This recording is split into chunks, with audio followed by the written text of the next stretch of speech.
The Nove Marine M003-07, the blue colorway variant of this. I'll put a link down below to the website where you can check out the other colorways as well as this one. Let's just get into it. So it's a unique looking watch for sure. That's pretty much what Nove does. They make things a little different than the standard or normal watches that you typically see out there in the wild. So, and some, in my opinion, some are a hit and some are a miss. So, some are like, kind of in between that. I think this one's probably in between that. I think it's definitely a really cool design, but there's one thing I kind of just don't get. I don't understand it. Maybe you guys can explain it to me. But let's get into the size. The case, it's completely wearable and it's a nice size, first of all, so that's really good.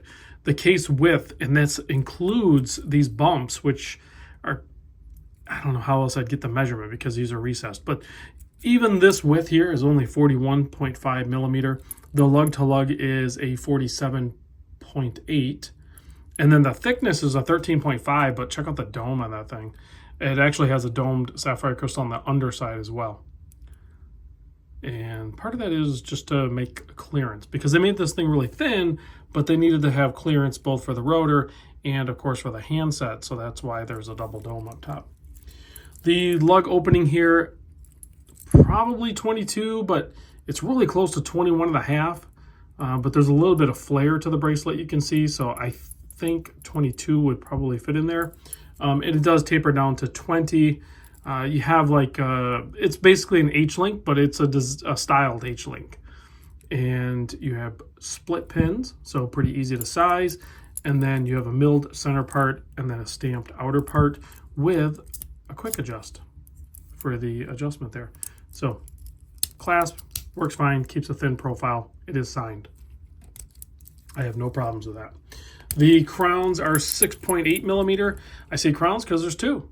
So this one is for your setting of the date and the time, which when you unscrew it, actually reveals a little red ring, letting you know that, hey, you need to screw that crown in to keep the water resist. So go ahead and screw that in. Now here's the part that I don't understand. It's cool. I don't have a problem with it. It just doesn't make any practical sense for timekeeping if you're going to use it for timing of things. So you'll also get the red little reveal there when you unscrew this, and then you have a bi-directional inner rotating bezel, but that bezel is your timing bezel, but it's also all of your minute or hour markers. So as soon as you do that, now you're timing that, but like you have to move it back to center to have like a good clean lined up thing for timing, like time, like to know what time it is. So, but I guess maybe when you're timing something, you don't care about the time, or it's like you can figure it out. I don't know. See, this is where I'm confused on it. But again, I think it's still pretty cool, but it's trying to do two things and it can only do one of them at a time. One thing that's pretty cool actually is the clearance on that minute hand to that inner rotating chapter is pretty dang tight. So that's pretty cool. But yeah, you just go in there because this is a fixed bezel out here, so that you just line that up the best you can, push that down and screw that down, and then you're good to go. Now you're back to just a standard timekeeping mode. So yeah, it works. Like I said, I don't really have a problem with it. I'm confused on, I don't know what else you could do because it's more of a style type watch. Sure, it has 200-meter water resist, but no one's really going to use this as a diver. This is just more of a statement piece, more of just a cool, fun watch. Price point, $880. There may or may not be discount codes, so keep an eye out for that.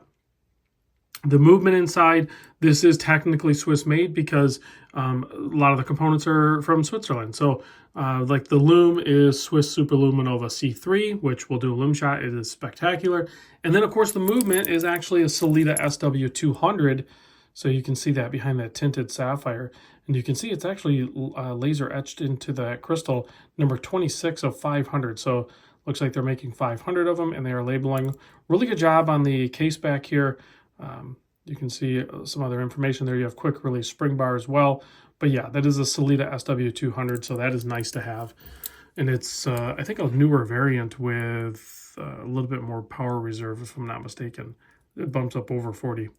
So let me pop this thing on wrist. And then, of course, we're going to do the Lume shot, because that's definitely one of the highlights of this watch. But yeah, I mean, it's completely wearable on my 7¼ inch wrist. And quite frankly, with that shorter lug to lug, it's not short because it's nearly 48.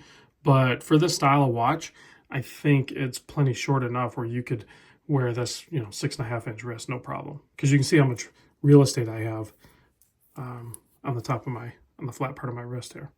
So, and it stays a really nice thin profile because, yeah, it's 13.5 millimeter thick, but sometimes it's difficult to factor in, that the double dome sapphire crystal is part of that thickness, and you kind of lose that as like an illusion on wrist, and really all you see is the thickness of the watch here, which is really thin, probably closer to like 10.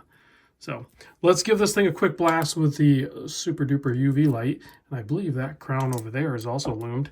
So turn off the studio lights and let's enjoy spectacular lume. Yeah, that is lumed over there too.